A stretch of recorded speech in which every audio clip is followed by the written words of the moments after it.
So we all know that Apple last year kind of changed some things around with their iPhone 14s. Nowadays, basically they don't make any iPhones with physical SIM card slots anymore, and they only make them with eSIM slots. Now, here's the thing with these specific, SIM card, eSIM kind of situation that we're in. If you're in the market and you're deciding between having an iPhone with a SIM card or even having any phone with a SIM card versus a phone that has an eSIM, which specific one you should go ahead and buy. Now, if you're trying to buy an Android or a Samsung, like a Google Pixel, whatever those types of phones are, you still have that capability of either using a SIM card or an eSIM. Not every single Android phone is like this, but for the vast majority of popular phones out there, things like the Google Pixel 7, the 7 Pro, the 6 Pro, the Samsung Galaxy S23, the Samsung Galaxy S22, those types of devices, you still have the opportunity of getting that SIM card slot. But with the current generation iPhones, that capability is not there. You can only get an eSIM. So first of all, the differences between a SIM card and an eSIM,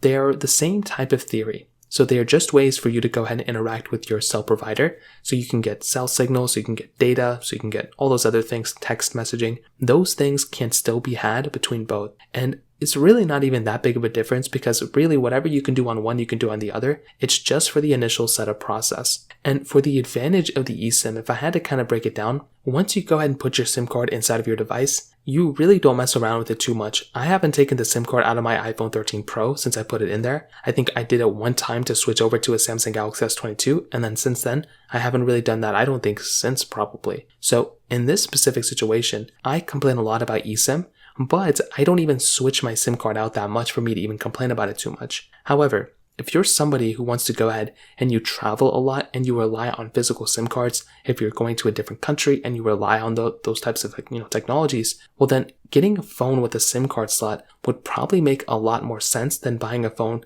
without a SIM card slot and relying mostly on eSIM. Although eSIM technology is kind of the same thing, it is a little bit of a different setup process, and there can be sometimes, I've already heard so many stories of people going to different countries and going to different areas, and when they do that, apparently sometimes the eSIM technology may not be, acceptable there. They may still be on physical SIM cards. So the reliability of an eSIM phone in this day and age, if you're traveling a lot, it can vary. But if you're going to somewhere like, if you're going wherever, especially if there's a big technology base, you'll probably be okay. But you want to just probably check with your cell provider and or the cell providers within that country and just make sure that you are getting a phone that does have, that will basically work in that area. Another thing, the same type of signal, the same type of service that you would get from an eSIM would work on a SIM card and vice versa. It's not like because you have an eSIM phone or you installed your phone via eSIM or you install your SIM card via eSIM, it's not like you're going to be getting like a different type of experience or a different type of cell signal. That is not the case. It's going to be exactly the same thing. So if you're getting like 4G LTE in an area, you're going to be getting 4G LTE at the same speeds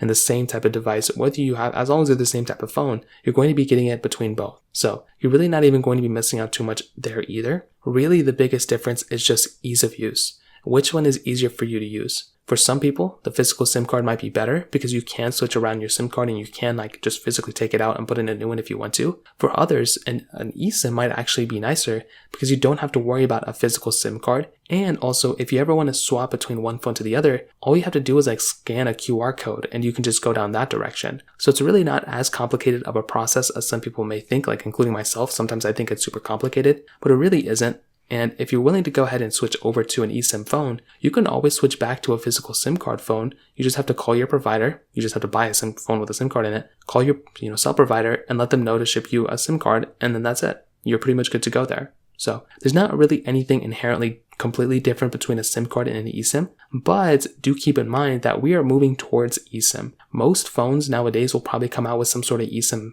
capability. They already have. So, for very soon, there's probably not even going to be a SIM card tray within a majority of phones out there. So in terms of that kind of covers it up there. If you have any other thoughts or questions, let me know in the comment section below. Hit the like button, that would mean so much, but definitely hit that subscribe button. More importantly than everything else, I love every single one of you guys. Hopefully I'll catch you guys in the next video. Peace out till then.